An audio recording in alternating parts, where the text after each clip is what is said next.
follow myself on my computer. Last time I got a lot of comments and I wasn't able to respond to them. I'm really sorry about that. I thought that maybe there was like a thing here. I thought I would see the comments as they came, but I didn't see any on my TikTok here.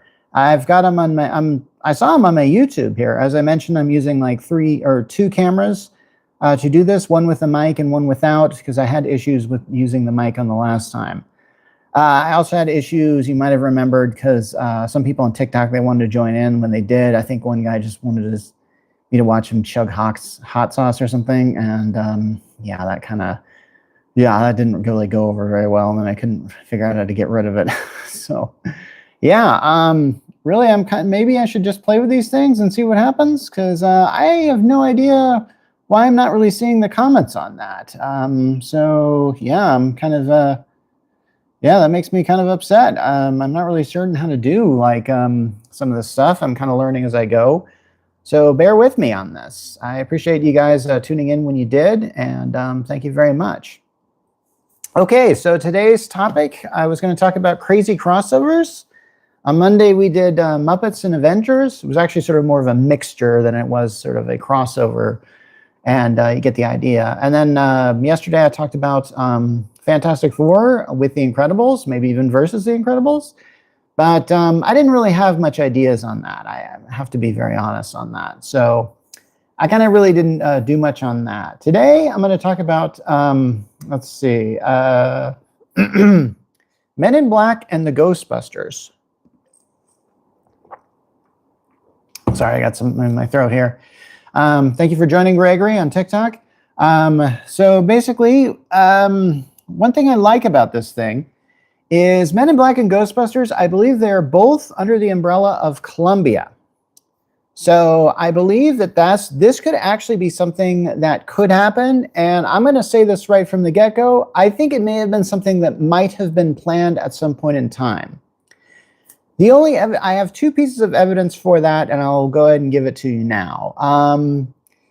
Back when there was a film that came out called The Interview, Sony put out this film. It was a comedy that was about 2 guys that were supposed to assassinate, let's see, is it Kim Jong-un or Kim Jong-il? I don't really remember. It was that guy who's in North Korea. Hey, Nonu, I can see you've joined. Thank you very much. And essentially, what happened was, here's the thing. This film proved very controversial. It's to the point where The Interview, to the theaters it was going to be released to, those theaters were starting to see death threats. So, yeah. Oh, thank you, Griff 2015 and Al Ashik for joining me on YouTube Live. Thank you so much. Oh, by the way, if you want to subscribe to me, that'd be pretty good. In fact, maybe I can look at my own thing and see if I can't subscribe to you while I'm talking. So I was talking about Sony and how what happened was Sony was hacked. They were hacked horribly. In fact, there was a thing that was that hit them that was called the fappening. And the reason why it was called that is because they were for some reason, they had explicit pictures of, what's her name? Jennifer something. Oh, gosh, the gal who was in Hunger Games. I can't remember her names. Something like that. I don't want to say Jennifer Hudson. I know if, yeah. Okay, it's her. Anyway, you know that thing. Can you guys join me on that? Or am I not seeing this thing on the scrolling? I cannot tell. Anyway, so when Sony was hacked, there was a lot of information on projects they were working on that came out. And one of these projects, I am told, was literally a crossover between Men in Black and 21 Jump Street. I am not kidding you. I am told that exists. Like somebody pitched that idea. And to me, I was going like, I felt like if you were going to do a crossover of Men in Black and anything, and this was at the time where Marvel's and their connected universe and DC was starting their connected universe. So there was kind of this sort of, I don't know, I think there was this kind of like real hype to make a connected universe. Remember how, what was it? Universal had their dark universe and they were going to have these monster movies or something like that. And then that never really came to fruition because, yeah, The Mummy, that movie was just so bad. It kind of worked out like that is what was going on. So, Yeah, that was sort of the issue. Now, I will have to say that for Ghostbusters, I feel like could easily cross over with Men in Black because honestly, the concepts are essentially the same. If you really think about it, this idea of essentially normal people who have to use weaponry to defeat supernatural forces, pretty much it folds in. I remember when I first saw Men in Black in 1997, I actually thought it was kind of ripping off that, but it was kind of doing its own thing. Mr. Josh Path on YouTube Live has just asked me top or bottom, sir. If that's what I think that means, I don't know if I should answer that. I don't really want to get into that kind of thing here. Josh, I'll tell you what. Here's the thing. I'm going to do something for you here, Josh. Okay. Josh, I'm going to do this. All right. In fact, I'll do that for this here. Okay. There we go. Okay, Josh, here's what I'm going to do. I'm not going to respond to you, but I am going to subscribe to you. Can you subscribe to me? That'd be very awesome. You know what? I'm going to do that for a lot of these guys, like Mr. Griff 2015. No problem. Let's see if we can do that. Should have done that from the very get-go. Oh, thank you for saying hi. Devs, nice to know you're usually about them. That's great. Hopefully, yeah. Mr. Alligator, looks like you're subscribing to me. Wow, okay, this might be a good thing here. Mr. Griff 2015, I can't seem to find you on YouTube here, but nope, there you are. Found you, subscribed. Okay, thank you if you want to subscribe to me, that would be really awesome here. But you know what, maybe I can talk while I'm doing this here. Okay, so, all right, I'll talk about both just like, oh, thank you, Alligator. I'm going to have to subscribe to you. That's definitely going to happen here. Oi, doing a search for alligator comes with the alligator Alcatraz. I'm sorry that you have to be associated with that thing. Okay. I don't know. I'm going to have to put alligator as a subscriber because typing in alligator in here sort of puts up a lot of interesting alligator videos. But yeah. All right, I'm going to have to look at my new subscribers and see about doing that. Oh, man, I don't want to forget to do that. Yeah. Thank you for doing that here. Mr. Devs, yeah, that's very good. Okay, I am getting really distracted here when I'm supposed to be talking about something. And that thing I was supposed to be talking about was the similarities between Men in Black and Ghostbusters. I would say that one was copying the other, but since Men in Black does its own thing in such a different style, I would have to say you could barely even compare the two. But from the premise alone, there is a lot of similarities, and you can't deny that. So here's what I'm going to talk about. I'm going to talk about Ghostbusters first of all, because that did technically come first. And here's the thing. Ghostbusters came out in 1984. Some of you are not. Oh, hey, Mr. Alligator, that's your favorite movie? Great. I don't know how old you are, but let's see. Maybe we can, let's see. Hey, Alligator, can you tell me, Ghostbusters came out in 1984. Were you old enough to remember when that movie came out, or am I misjudging your age? I remember when that movie came out. I was in 6th grade.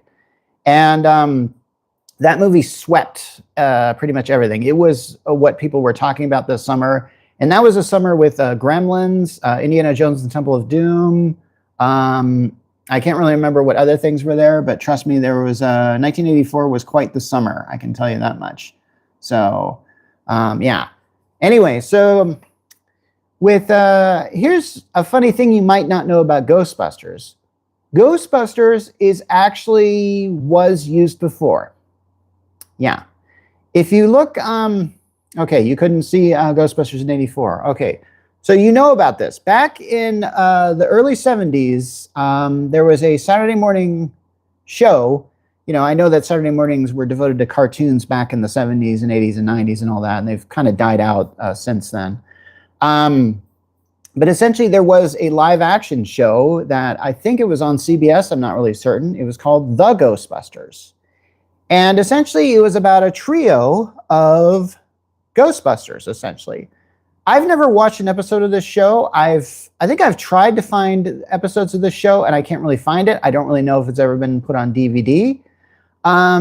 So essentially, what happened was, when Dan Aykroyd and I think Harold Ramis came up with the idea of the Ghostbusters, I don't know if they didn't know that there was like an intellectual property that had that title on it, but the Ghostbusters, that it wasn't exactly a hit. I mean, it came and went because a lot of Saturday morning things were like that.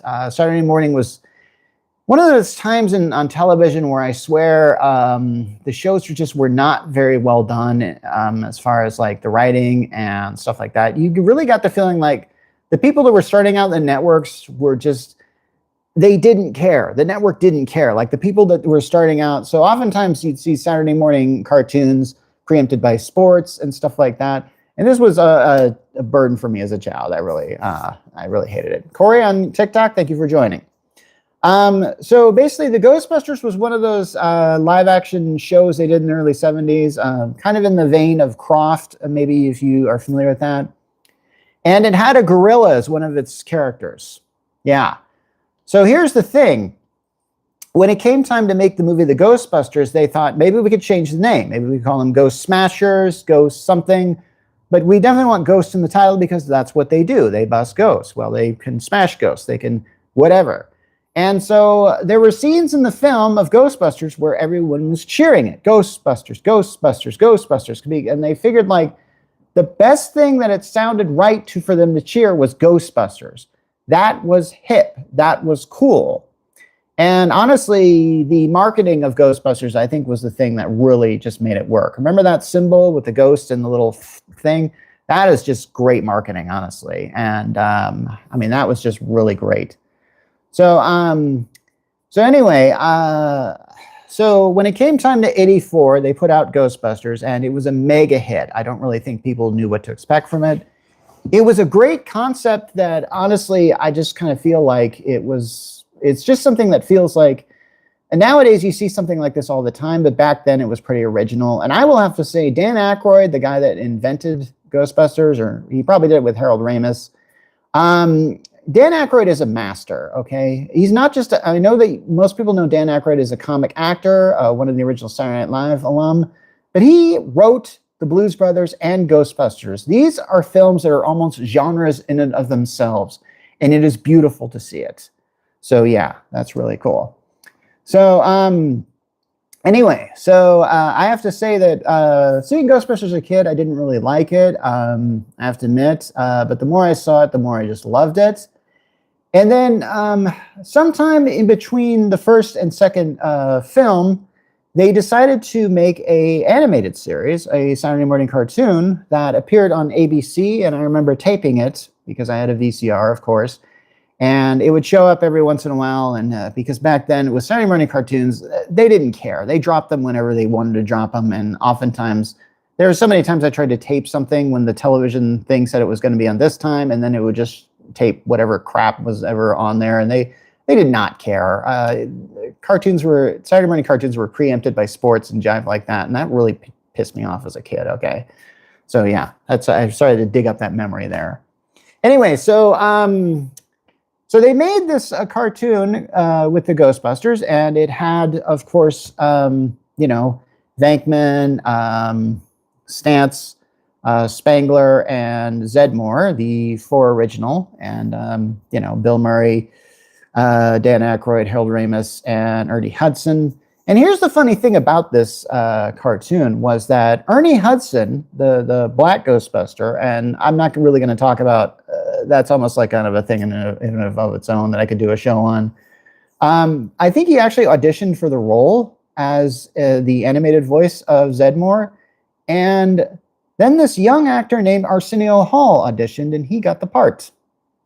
And then Arsenio just kind of like, he went to the top after he had his own talk show. And I think Buster Jones took over after him. I could be wrong about the actor that replaced Arsenio Hall. But some of the great guys on, now if you ever watched the Ghostbusters animated series, that I think it was at Deke, I want to say Deke, I would think that was Deke was making a lot of cartoons back then, so, and they had a distinct style that I kept seeing them on the weekly and then daily episodes of this stuff. I will have to say, there was a super great, there was something about the show that I think really worked, this animated show of what they called the real Ghostbusters. And I'll get to why they called them that in a little bit. That animated show had all the actors, the voice actors, in the same room together. And Tika Olson, thank you for joining on TikTok. And so they were basically like all in the same room together. And so they were all kind of going off on each other. And this was something that, Brooklyn Little, thank you for joining. This was something that was very different for a lot of animated shows back then. Oftentimes, like when you watch an animated show, they get a voice actor in and there's somebody feeding them lines and then they react to those lines and then they record the sounds, and they did that. With the real Ghostbusters, they were all in the same room together, and they would often take some of their lines and they would add them in and they would sort of incorporate them. And it made the show very fun. I actually thought it was a smarter cartoon than what was on there. Cartoons in the 80s were very pandering to little kids. They're not like the animated shows we have today, which I think both kids and adults can enjoy.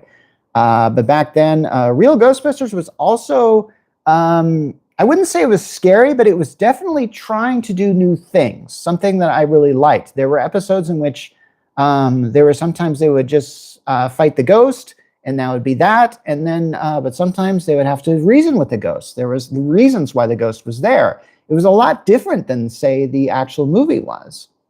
Now, I believe the showrunner of The Real Ghostbusters was a writer named J. Michael Straczynski, and if you've never heard of that name, you should.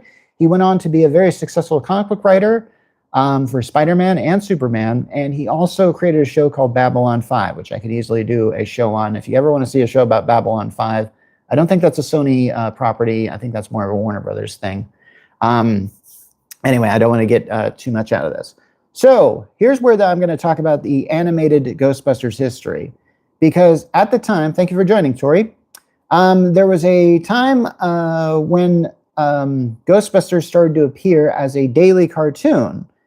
And I remember looking at my TV guide and it said Ghostbusters was on at this time. And I said, oh, sweet. Ghostbusters is on Saturdays and it's on weekdays. And I was like in, I don't know, 9th grade then. And I probably was too old for watching cartoons anyway. I'm going to admit that. I'm probably too old to be talking about this stuff. And hey, TikTok and this stuff, that's a young man's game, and I'm over 50. So anyway, so they basically put on this daily cartoon of the Ghostbusters. They were not the real Ghostbusters. No. Remember how I said the Ghostbusters had taken their name from another show that was done in the 70s? Well, guess what? Filmation, the company that put out the Ghostbusters, still had the right to the name.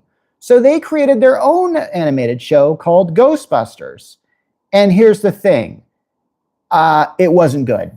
It was not good at all. If you know who Filmation is, they're the guys that made He-Man and the Masters of the Universe, She-Ra, Brave Star, a lot of other things. They were really trying to... He-Man was a huge hit for them, so they were trying to try their hands at other things. Ghostbusters should have been a simple hit, but it wasn't. The format of that show was... I remember watching the show and going like, this is nothing like the movie. What the hell is this? And being so disappointed in it, I just turned off the episode. I just went like, I don't even think I made it past the the title sequence, because it was just like, it had a great theme song, almost as good as Ray Parker Jr. said. It's like, let's go, Ghostbusters, let's go, let's go. And it was just like, I mean, it was like, why is this? And I kept looking at this thing going like, why does this exist? And it's like, and at the time, you couldn't just go on the internet and look this stuff up like you can Google stuff now. No, I had to find this out like decades later why this had happened. So that is just the craziest thing in the world. So anyway, I'm sure, let's just, since I haven't talked about Men in Black yet, should I get into that? Okay, I'll just try to wrap up Ghostbusters because, yeah, Ghostbusters essentially, like they had their animated show. Ghostbusters 2 came out in '89. That was the same summer, like, of hits such as Batman, the original Tim Burton film, and Indiana Jones and Last Crusade. Boy, once again, Ghostbusters seems to join up with Indiana Jones. I didn't even realize that connection till now. But essentially, Ghostbusters 2, people saw it. I'm sure it probably made some money, but it isn't as good as the original, and it has what I call a Xerox script quality, where essentially they take the same conflict as the first and they just kind of incorporate it to the second. Unfortunately, it wasn't really all that good.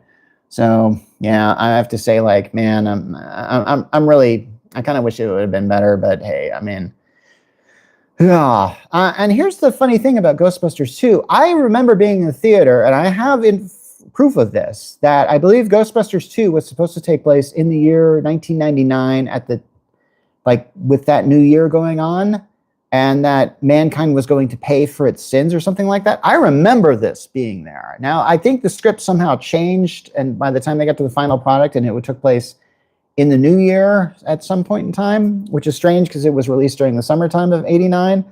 Anyway, so Ghostbusters 3 was in development hell for years. They could not get, I'm told that Bill Murray, they just simply could not get him on board, and there were so many things they were trying to do.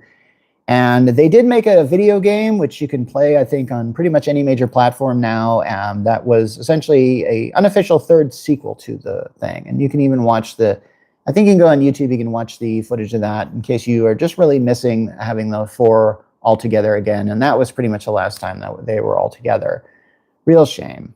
And then, of course, we're getting into the reboot in 2016, I believe that was, with the ladies, that takes place apparently in a different world from the original four of the Ghostbusters. And that failed. That definitely, I would say it probably flopped. Maybe it made its money, but people hated it, especially people. And since it had an all-female cast, people didn't really like that. And a lot of people, especially, I don't know, incels, just kind of hated that idea of that. But this eventually led to, and here's the thing, by the time they made that reboot, Harold Ramis had died. And it wasn't until after Harold Ramis died that they decided to do the reboot, which I think is kind of it's kind of a sucky thing. But I've seen that happens a lot of time in Hollywood. There's projects in development hell, and then something bad happens and they say, okay, now we really need this. And then they just kind of do that. Thank you for joining, Carrie Boo K-pop. All right, thank you. So yeah, Nacy Kid just, I might be mispronouncing it. Thank you for joining on TikTok.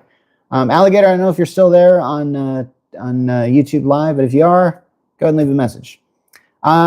So basically, here's the thing about Ghostbusters. And of course, Ivan Reitman, the original director, died, and his son, Jason Reitman, who had already become a successful film director on his own with films such as Juno and Up in the Air, decided that he was going to, or they, I don't know if he decided, I don't know who does this. I don't know who makes the big decisions in Hollywood. I often think studio heads just sit around. They go like, hey, you know what? We could bring back Ghostbusters. And they probably did that. And it's like, and of course they made Ghostbusters Afterlife, I believe it is. And as a tribute to Harold Ramis, and they put in a new version of the Ghostbusters, which included Paul Rudd and McKenna Grace, I believe the actress's name is. It's interesting. Ghostbusters Afterlife is good, but unfortunately, I didn't like the fact that they reused Gozer the Gozerian, and they just simply Xeroxed the first script as a plot for that. But Ghostbusters Frozen Empire, I think, is actually underrated. I actually think it's a pretty good movie.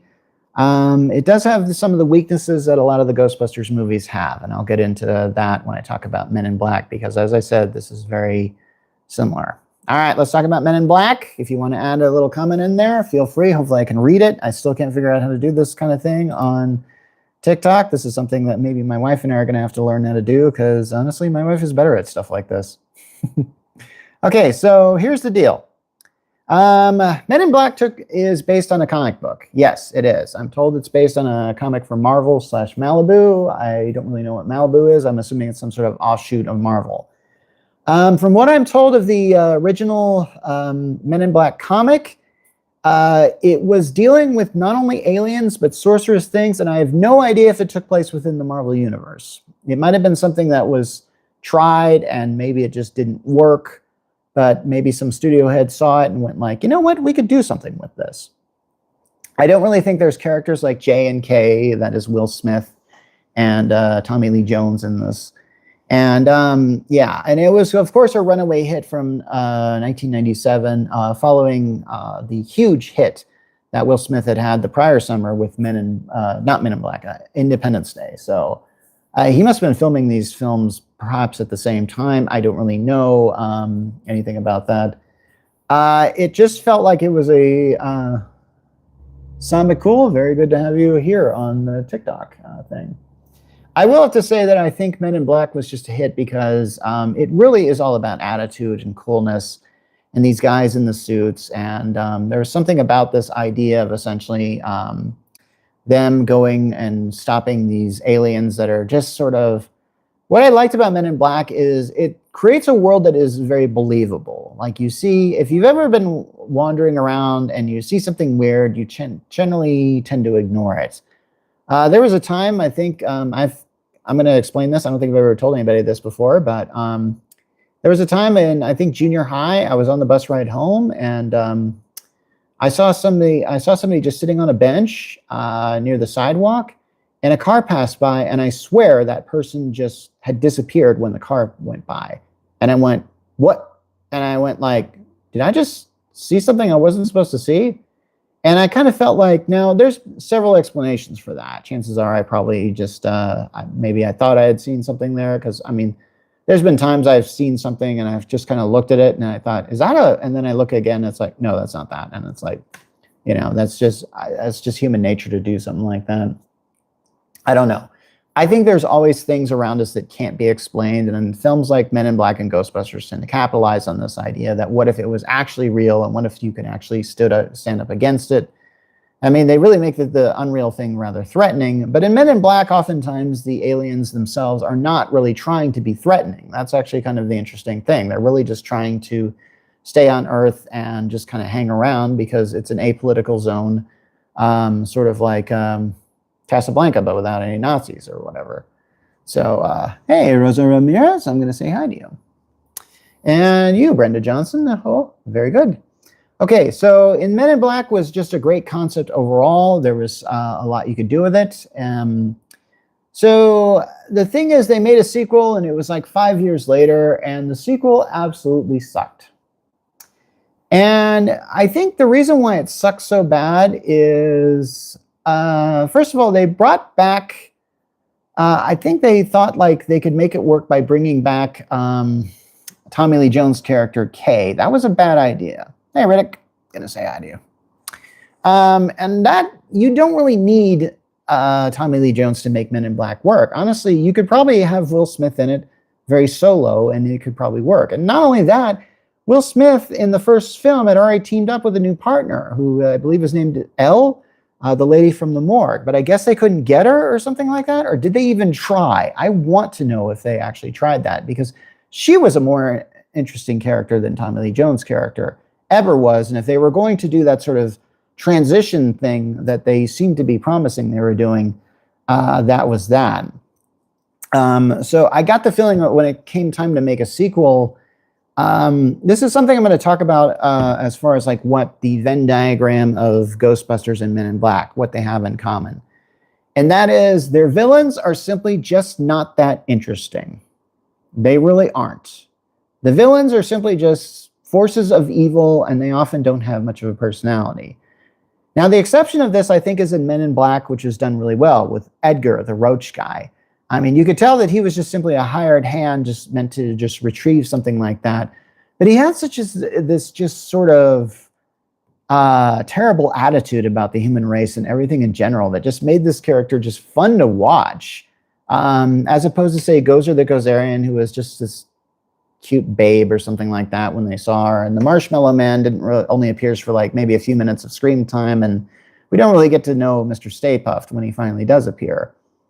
And so in Men in Black 2, they had a plant lady who was even just so, I just hated this character. And not Johnny Knoxville, I think, was in that as a sidekick, who, by the way, receives no comeuppance. I kept expecting this character to die horribly, and he never did. I actually think maybe they had a scene filmed, but they edited it out at the last minute, and I just kept going like, why? And I don't know. It was just like not really well done.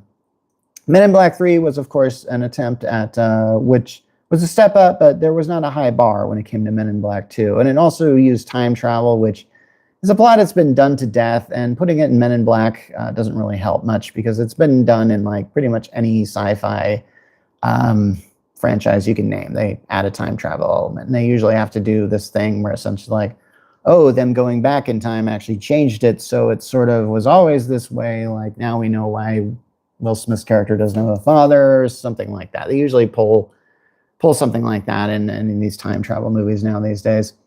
Crazy stuff. Anyway, so, and then they attempted to do Men in Black International because I guess by that time Will Smith and Tommy Lee Jones just weren't interested in doing it, and why shouldn't they? Men in Black 3 probably didn't do very well, I guess. I don't know. I'm guessing people saw it. I saw it in the theater, but I didn't really, I mean, I could have taken it or leave it, honestly. And I don't think I've ever seen it again, honestly. So, with Men in Black International, it's a good idea, and they got some stars in it. They got the same people that were in Thor Ragnarok with Tessa Thompson and Chris Hemsworth. They did something in that film that I had to admit I felt was rather unpardonable. That there's a scene where the character is being introduced to the Men in Black and who they were, and they have these paintings of past Men in Black whatever, Hall of Famers, which I kind of felt like Men in Black was never really about that. If you really understand what Men in Black is about, this is where I'm going to get into thematic things about these particular franchises. If you look at the idea of Men in Black, I would have to say that in Men in Black, they are trying to stop the world from being destroyed. And yet, at the same time, it's very much understood in the world of Men in Black that this happens every day. And in Men in Black International, they have a painted portrait of J&K stopping Edgar the Roach Man.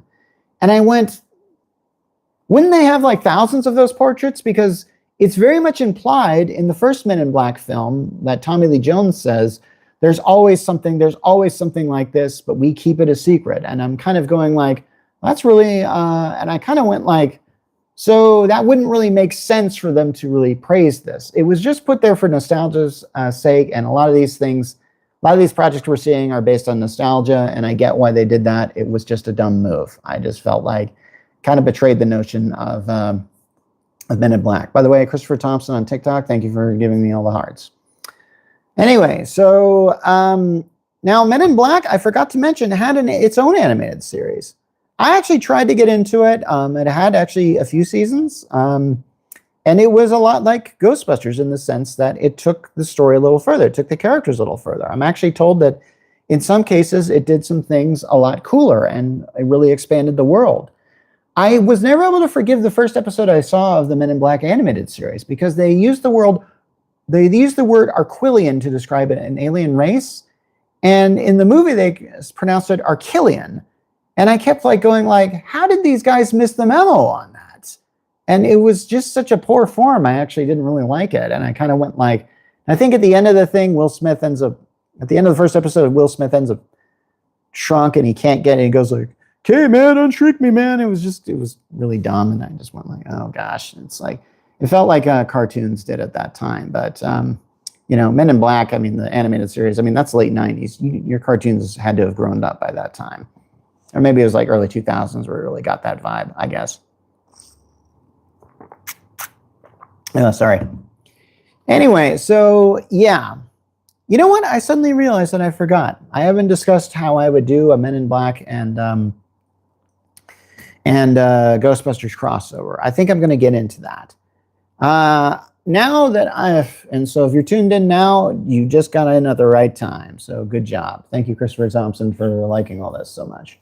Now, here's the thing about, in the film Men in Black International, there's a scene where a character goes into a subway, and this is some sort of subway that's like a secret subway. If you know anything about Men in Black, all the stuff takes place in secret, and they have that little the memory flasher pen that they just hold up, and then you forget about what you just saw. That was always the coolest part about Men in Black, is that they could do something like that. But that gives you pretty much unlimited power, I can tell you that much.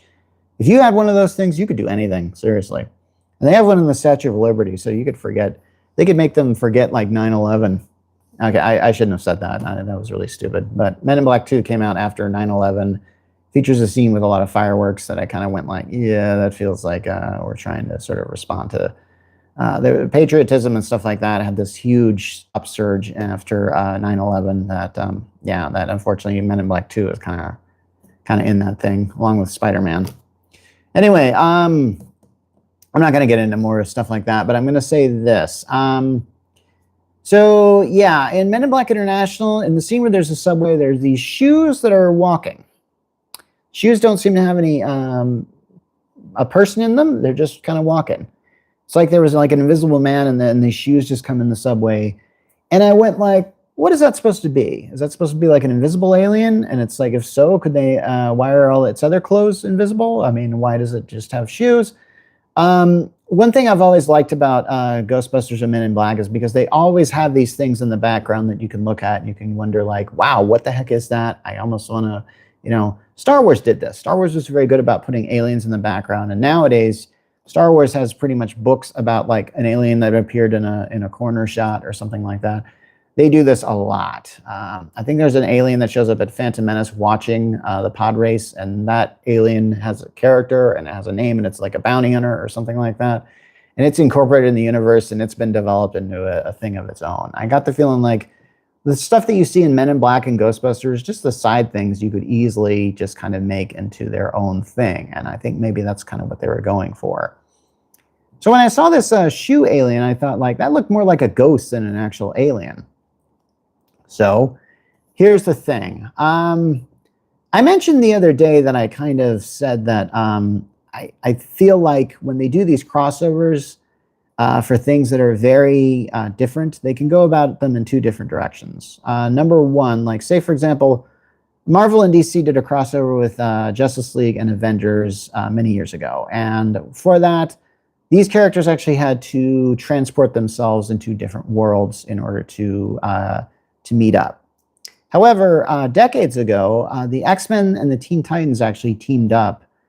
And here's the deal. They actually just sort of pretended like they were on the same world the whole time. So Starfire had heard of Phoenix, and there were other things like that. But their origin stories, I don't really think had changed all that much due to the presence of another in their universe, even though that would affect things if that were to happen. Okay, so here's my idea for a Ghostbusters Men in Black crossover. I would go the route that these particular guys existed always together. Something that I've looked at as far as like that was sort of attempted in the 2016 Ghostbusters, that is the Lady Ghostbusters version.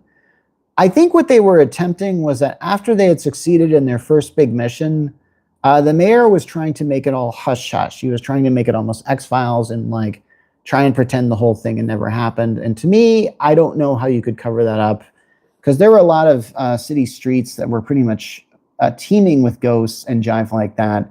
It's kind of like, I don't know. In one of the Transformers movies, I think it's the first one, all that stuff on Wilshire Boulevard happened. And then by the second movie, they said, yeah, we covered that up. And it was like, how did you cover that up? There were so many people involved in that. There's just no way. So, okay. Did you know Mill? Okay. Glad you joined us. Thank you. There was just so much you could really do with that. And so here's the deal. I think here's what I would like to do. Something that has never really, in Men in Black, they cover this up because they know it's going to mess with people. And I understand. Tommy Lee Jones has that line in the first film where he says, people are panicky, dumb animals, and you know it. In other words, if we knew that there were aliens around here, we would be so in fear of that. But the aliens don't want to do that to us. They just want to just hang here until they can leave or something like that. That seems to be the kind, or blend in. And they showed all kinds of alien cases on that in the first Men in Black movie. Oddly enough, not really the second Men in Black movie. But they seem to imply that things like in the third Men in Black movie, I think Andy Warhol is revealed to be an alien or something like that. Or even mentioned like Elvis was an alien or something like that. So are we getting this thing like basically anything that was historical is all because of aliens? I don't know. So here's the thing. If Men in Black tries to keep everything secret and then Ghostbusters tries to keep everything secret, most people do not prefer that 2016 version, so I guess we'll pretend it hasn't happened in this thing. And then we'll go for this. We'll go with the original 4 version of Ghostbusters, that is the Venkman, Spangler, Stantz, and Zedmore version. The ones that we've seen in the first 2 Ghostbusters movies, which I believe are canon to the 2 new Ghostbusters movies, Afterlife and Frozen Empire. I actually believe that there's some incidents. At first, I thought maybe Ghostbusters 2 didn't really happen because they didn't really mention it much in Afterlife. But I think they did show some footage of the Statue of Liberty walking, which was something that happened definitely in the second Ghostbusters movie. So there are some people that prefer the second Ghostbusters movie over the first, and I have to admit, it does have a theme, but I'm going to get into sort of themes on that maybe a little later if I have some time. So basically, here's what I would do. The thing about Ghostbusters that is never really shown is how ordinary people would respond if there were ghosts there. And in Ghostbusters, just like Men in Black, all the supernatural things seem to be confined to New York City. Why is that? I don't know. A lot of movies and stuff, they take place in Los Angeles or New York. I don't really like that, but that seems to be how that works. It really alienates me as someone who doesn't live in those cities to watch something like that. Never been in New York, been to LA, but it's like, you know what? I mean, does everything have to take place there? And even as a kid, I realized, like, why does everything take place in New York or LA? It just seems like they just kind of go out of their way. It's like, that's the world, like, that's TV world. It's not even real. So here's the thing. What if we could do something like this? What if we actually show a movie where the Men in Black of 1984 see that the Ghostbusters are starting to become prominent, and then they're starting to realize we could use this. And so instead of every time an alien shows up and they show up with their little memory erase things, they could just simply blame it on a ghost. And maybe they have somebody, a liaison, who works kind of with the Ghostbusters, but the Ghostbusters are totally unaware of this, who's constantly spreading misinformation about stuff that is happening that the Ghostbusters have handled, but in fact it has been aliens. Now, this is where the movie could get very interesting, because you could actually do a kind of a thing. Because here's the thing that also doesn't really make sense about the Ghostbusters or Ghostbusters in general, is there's really only one business that's devoted to fighting these supernatural things. And if these supernatural things were essentially, there's a reason in Ghostbusters, the first one, why they're confined to this one area. And I think in Ghostbusters 2, there's also a reason why it's confined. But this would spread out. I would think, like, wouldn't the ghosts want to go to some other, like, wouldn't they want to leave New York City just out of curiosity, like one of them? But no, they seem to stay around there. I feel like, and I think this has been attempted, this idea that essentially the Ghostbusters would set up franchises in certain cities. And you could do a lot with this concept, because I think there would be ghosts there for whatever reasons. Afterlife, there was actually a ghost there that was related to, no, I think, I can't even remember really the plot of that. I think Harold Ramis's character, Egon Spengler, was tracking down where Gozer was going to show up next, and it just happened to be this weird urban, or not urban, but this kind of pastoral place. It's a word I'm looking for that's not urban, rural area. There we go. In Colorado or something like that. And yeah, I didn't really, I have to say, like, as much as I liked Ghostbusters Afterlife, I have to say not sure that was a really good send-off for Mr. Spangler, but hey, they did the best they could and stuff like that. Yeah, they did the best with what they had. Anyway, so you could do with something where essentially the Ghostbusters start to realize maybe they're looking at, they have to do, I don't know, they have to file. I imagine that, yeah, they probably do taxes. And I imagine Louis Tully, the Rick Moranis' character, probably shows up and do their taxes. And he keeps maybe shows up with a lot of paperwork on stuff like that. It's like, when did we handle this case or this case or this case? And they go like, well, according to this, we handled this, but we didn't. And then through a little bit of searching, the Ghostbusters discover that the Men in Black have been using Ghostbusters activities to cover their tracks on certain things. And yeah.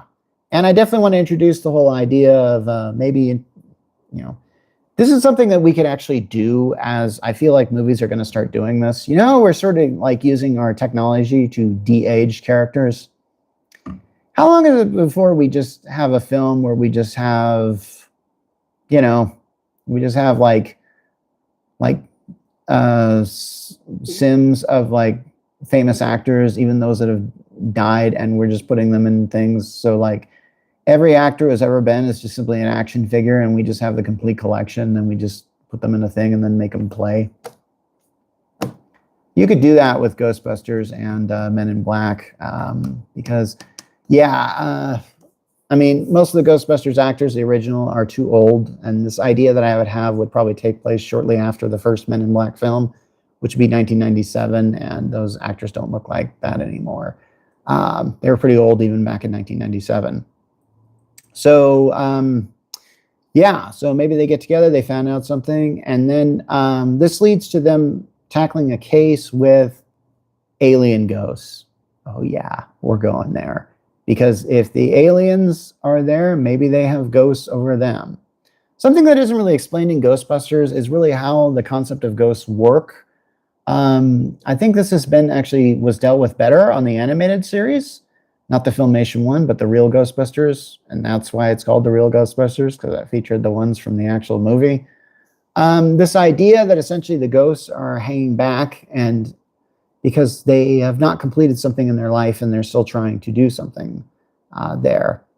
And a lot of this could relate with, say, the aliens in Men in Black, who are often there because they've been exiled from their home world or something like that, or they need a place to hide out because actually a lot of the backstories of the aliens in Men in Black aren't really explained. The evil ones are usually generally explained because they're just up to mischief and are using the Earth because, well, they can. But yeah, when it comes to the aliens of Men in Black, they just kind of, yeah, they're usually just kind of there in the background. The ghosts are kind of there to just be fodder for the traps that the Ghostbusters bring around with them, and then they use their proton beams on them, and that's pretty much it, as far as like what we would usually think. Ghostbusters as a movie would not work if it was simply the Ghostbusters going from place to place just busting ghosts. You needed some big plot line with a big villain like Gozer or something like that to make that work. Unfortunately, most of the Ghostbusters movies are based on this. There's usually a big bad that is usually taking over, and the ghosts are essentially a byproduct of that. And usually at the end of every movie, when they bust the big bad, that usually kills all the ghosts that were associated with this. And that usually leaves them to run out of money. And, well, Ghostbusters 1 and 2 kind of have that interesting gap between the two. Ghostbusters 2 is kind of a let's get the band back together type of movie, which almost the same premise as the Blues Brothers, really, if you look at it. So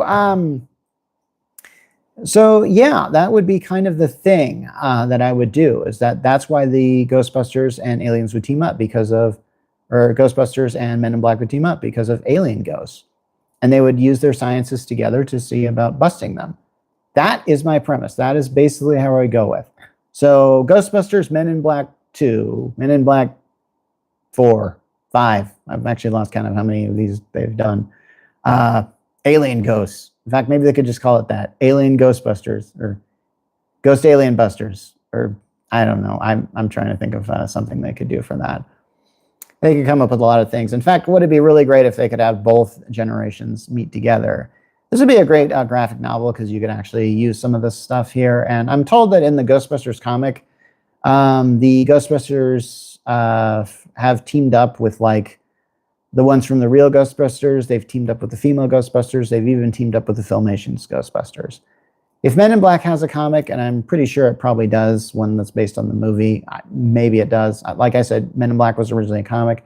I have no idea if it has something like that. I'm told there was, I think, during Men in Black, in between Men in Black 1 and 2, they made like a canon book where J and L were trying to fight something or something. I didn't read that book. I just know it exists. There's always going to be these sort of like fanfic and stuff like that. And that's kind of what I'm doing here. I'm not really a fanfic artist. So I got time I'm trying to devote to doing actual real works. One of them is going to be released, I don't know, sometime around Christmas, I guess. Hopefully that's going to happen. It's in the process of editing and stuff. Anyway, so, okay, I'm going to take the time to talk about certain themes that have shown up when it comes to Ghostbusters. So I've pretty much wrapped up my idea of Men in Black and Ghostbusters, but there's something that I think has shown up in Ghostbusters that has faced a lot of criticism. Number one, Ghostbusters doesn't really have a theme. It kind of doesn't. There isn't really a point to it. Is it good versus evil? Not really. I don't really consider the Ghostbusters good. I consider that what they fight against seems evil enough. It's obviously trying to do harm, so that's pretty much why they're stopping it, right? But they're still doing it for money. They're not doing it because they're good or anything like that, or they're noble. They just kind of do it because they can make money. And so is it about science versus religion or something like that? If you look at the way Ghostbusters goes with, it's not really trying to... most of the time, the religious people, like, say, the Orthodox Jews and other figures in Ghostbusters, are actually treated with a sense of reverence. They're not treated as being idiots. Okay, just to say, this could be easily one of those times where you see, I don't know, religious people acting like completely intolerant and not understanding what the ghosts are, and then the ghosts end up killing them. I actually think like maybe there's a few scripts where that kind of happened, because it's very easy to write a script like that now. It really is. Anyway, so I sort of get the feeling like there's also this sort of thing that the internet has written about several times, that Ghostbusters is a very conservative film. If you look at what Ghostbusters does, it's essentially taking this concept that someone can pull themselves up by their own bootstraps and create a very lucrative business on their own. I'm going to have to say this: that doesn't really happen in real life. Most of our lucrative businesses have already been established, and they are in power, and they want to keep that power. And to do that, they have to make sure that smaller businesses don't rise up. I think we all know this. And every once in a while, a new business idea can actually grow into fruition and become something. That's probably a 1 in a million chance of that happening. I'm just trying to be real here. When you see something like the Ghostbusters, and I have to say, like, for the Ghostbusters to really work, you would need to expand on this. But since they seem to be stuck in, say, New York City with their job, they didn't seem to be looking at hiring more help or getting more franchises in the original Ghostbusters. And by the time essentially, and it could be by the time they actually got around to doing that, their business kind of went belly up. Because if you saw Ghostbusters 2, once they defeated Gozer, all the ghosts pretty much disappeared. There wasn't anything. So yeah, so this idea of essentially them being businessmen trying to build up their idea is a very conservative concept. Not only that, who are the ones that are going against them in the original Ghostbusters? Academia. Also, the EPA is always going against them. People who think they should know better are always the ones that are essentially the villains of Ghostbusters. Not necessarily the big evil supernatural villains, but they're definitely there on the side tearing them down. So that's kind of the thing about that. I mentioned something about Men in Black and the themes in that, and how Men in Black International had a scene that showed that painted portrait of J and K fighting Edgar the Bugman, and I thought that was a really discredit to the Men in Black world, because Men in Black is a world that is very unapologetic of the fact that that this kind of stuff happens all the time and we just don't realize it. And maybe one day that it could easily overtake us. And if it does, I mean, that's that. Essentially, I think basically like Jay, I mean, if you look at how Tommy Lee Jones' character Jay acts, or K acts in the film, he always acts, he doesn't really lose his temper. He just kind of does his job like he's been doing it for the past 20 years, because he has done that for that years. He is not worried if there's going to be like, if there's like an alien armada that's about to destroy Earth. He knows he's got to figure out how to do it, but it'll probably work out because it worked out all these other times, and there's really no point in just getting overly panicked over it. And that's kind of the interesting thing about that. So, yeah. So I kind of think that maybe the Ghostbusters kind of have that sort of... in the first movie, the Ghostbusters were really handling their big case, and they were essentially the ones to stop Armageddon from happening.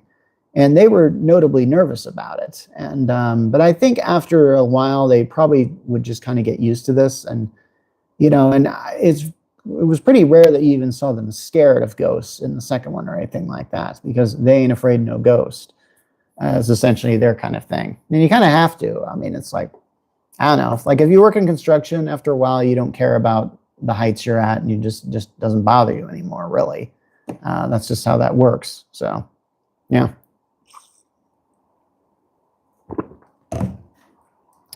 Okay, I don't really, I don't really have anything to say here anymore, I don't think. I think that I don't know what the future of Ghostbusters is going to be. I mean, they made that last movie, Frozen Empire, and it really didn't do all that well, critically speaking. I know I saw it, and I thought it was kind of good. But at the same time, it's like, it's really nostalgia bait. It really is kind of like, there really isn't anything in that film that you haven't really seen before, and not only in Ghostbusters, but in just other films in general. I feel like somebody needs to give it a take that has really never been done before, but the problem is you risk losing what that thing is. That's one of the things about franchises that I think has been a problem, is like the more risks you take with them, the more you realize that it's sort of alienating its original audience. But there are certain things that you just don't do because they would be stupid. Like, can you imagine if you watched a Star Wars film and angels showed up? You'd be like, no, I'm not buying this. Or time travel showed up in that, you'd be like, I think you went too far and got a little too experimental here. Some people say The Last Jedi got way too experimental, and as a result, it just kind of like really moved away from that. Sandra Barker 54, thank you for joining. About to conclude here just by saying, like, Men in Black is one of those things that I don't really want to see die, but because it had the most potential to be a series, as far as like what it was and its concept, it made for an animated series that I never really watched because I thought it was just made for kids. And at the time I watched Men in Black, I was pretty much an adult. Maybe one day I'll get around to watching the entire Men in Black series and thinking like, well, that was pretty good. And it was like, how come nobody's talking about this? I can actually already see my reaction. As far as the Ghostbusters series, the real Ghostbusters, I've already told you about that. That is a great series, and some of the episodes are, in fact, gold to me. I actually remember them being very good, and I remember watching them rather recently, thinking like, yeah, this stuff has held up pretty well. Some of it has not. It just hasn't. So yeah. Hey Jesse, thank you for liking the live. You know what? I'm gonna invite you as a guest. All right. Does that work? Yay. Invitation sent. Oh, maybe something will happen. All right. Yeah, I have no idea how this kind of works. I really need to get into this. Oh, boy. That's crazy. Christopher, can I invite you? I mean, you did so much for me today. I should probably do that. One new message. How do I see messages? Oh, man. That's crazy that I can't. Why is it that I can't find out this stuff? Oh. I'd like to think that this is instinctual, but it's not. Hang on. Somebody named Thompson has joined the live. Who's that? I gotta know. Okay, whoever you are, Thompson, that's awesome. I was just talking about Tessa Thompson earlier, so kind of a weird coincidence there, if you call it a coincidence. Sorry I wasn't able to keep the YouTube live thing going on. I'm trying to do both YouTube live and TikTok live at the same time, and not always succeeding in it. How come I'm seeing like this thing with, like, it says like there's like 2 messages, but then I click on it and then like nothing shows up that looks like messages. Oh boy, maybe this is it here. Can't tell. It's crazy. There's someone that I really want me to join on this, and maybe I could do that. Jason? Jason, would you like to join me today? That'd be pretty awesome. I watch your stuff all the time. It shows up on my feed. Oh my gosh. It'd be awesome if you showed up. You know what? I'm going to stay on here for like the next 5 minutes. My alarm's going to go off here because I'm supposed to, okay, maybe 2 minutes because I got to go someplace today. Don't have all day today, and I'm actually surprised I actually completed this. I'd be surprised if I got through this entire week, and maybe my wife and I can look at some of the numbers that we've been generating from these lives, seeing what we can do, because, yeah, I mean, according to TikTok, I'm actually doing pretty good on these things, but I don't feel like that. But, yeah, it's not like there's a sign up here that's going like, hey, you're doing a really good job, and here's some money and stuff like that. Not going to ask for money just yet, but, oh, by the way, I do have a Patreon on YouTube. If you want to join up with that, you can be one of my Patreons and, you know, have your name on my videos and stuff like that. Get your fame out there. Oh, yeah, thanks. So who knows what the future of Ghostbusters is? I think Ghostbusters has more of a future than, say, Men in Black. I actually think Men in Black might be a dead franchise, kind of like Jaws. Yeah, there's something I'm not going to want to do a crazy crossover with, because Jaws, that needs to stay dead, okay? That just needs to... Don't even try and bring that back. There is no point in bringing back Jaws in any way, shape, or form. You could say that these Godzilla movies are pretty much Jaws movies, but hey, and that's still kind of a thing, isn't it? Anyway, so, all right, I think I'm just going to check out now. So thank you for joining me on the live today, and hope you have a good day, and join me tomorrow when we discuss The Hobbit meets The Lord of the Rings. Should be pretty interesting, and like this one, I have no idea where I'm going to go with that. See you later.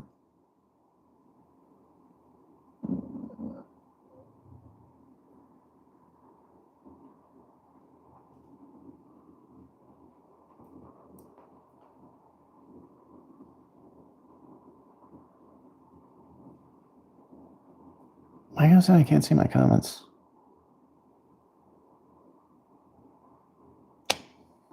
Oh.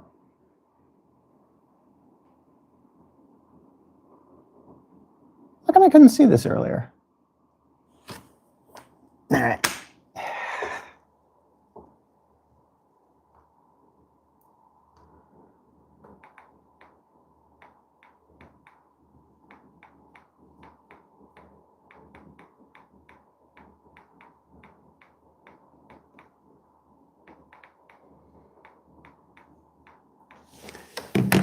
Oh, shoot. I thought I was off.